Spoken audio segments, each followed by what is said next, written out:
Halo guys, anda bersama saya dalam rancangan Santuy Geografi KSSM SPM episod 28. Oke, kita masih berada dalam tajuk yang sama iaitu bab 11, taburan penduduk dunia. Dan kita masih dalam tajuk yang sama iaitu faktor mempengaruhi taburan penduduk dunia. Tetapi, fokus kita adalah diharap murid boleh menjelaskan faktor manusia yang mempengaruhi taburan penduduk di dunia.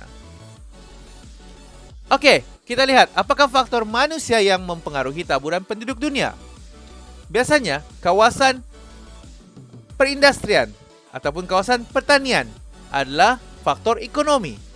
Yang mana di kawasan yang mempunyai faktor ekonomi ini akan mempunyai penduduk yang lebih padat. Berbanding di kawasan kegiatan ekonomi primitif seperti pertanian pindah, memburu dan mengumpul hasil hutan, biasanya kawasan tersebut mempunyai penduduk yang jarang. Oke, kita tengok apakah faktor sosial dalam faktor manusia yang mempengaruhi taburan penduduk dunia. Biasanya, kawasan yang mempunyai sistem pengangkutan yang baik dan moden, kawasan yang mempunyai kemudahan pendidikan seperti university, IPTA, IPTS, dan sebagainya, dan kawasan yang mempunyai kemudahan sosial lengkap akan mempunyai penduduk yang padat.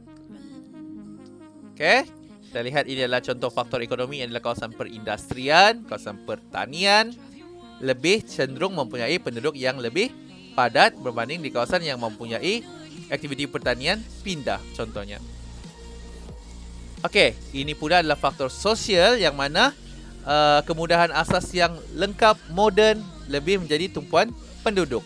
Begitu juga dengan kawasan pendidikan seperti university. Oke, kita lihat apakah faktor manusia yang terakhir yang mempengaruhi taburan penduduk di dunia yaitu faktor governance ataupun faktor kerajaan.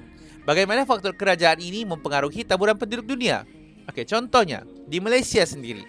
Oke, apabila sesebuah kerajaan telah memberikan dasar ingin membina kawasan perindustrian di kawasan Shah Alam, secara tidak langsung ia membuka peluang pekerjaan. Jadi, bila ada peluang pekerjaan, ramailah penduduk yang bertumpu ke kawasan tersebut, menyebabkan kawasan tersebut menjadi penduduk padat. Okey, berbeza pula dengan dasar kerajaan yang lain, contoh di negara Indonesia. Okey, yang mana peranan governance di setengah negara melaksanakan transmigrasi untuk mengurangkan atau meningkatkan jumlah penduduk di suatu kawasan. Contohnya, kerajaan Indonesia telah memindahkan penduduk di Pulau Jawa yang padat ke Sumatera. Jadi perpindahan penduduk mengurangkan kepadatan itu adalah disebabkan oleh faktor kerajaan atau faktor governance. Oke guys, itu saja untuk episode kali ini. Sekian, terima kasih. Diharap kita akan berjumpa dalam tajuk yang seterusnya.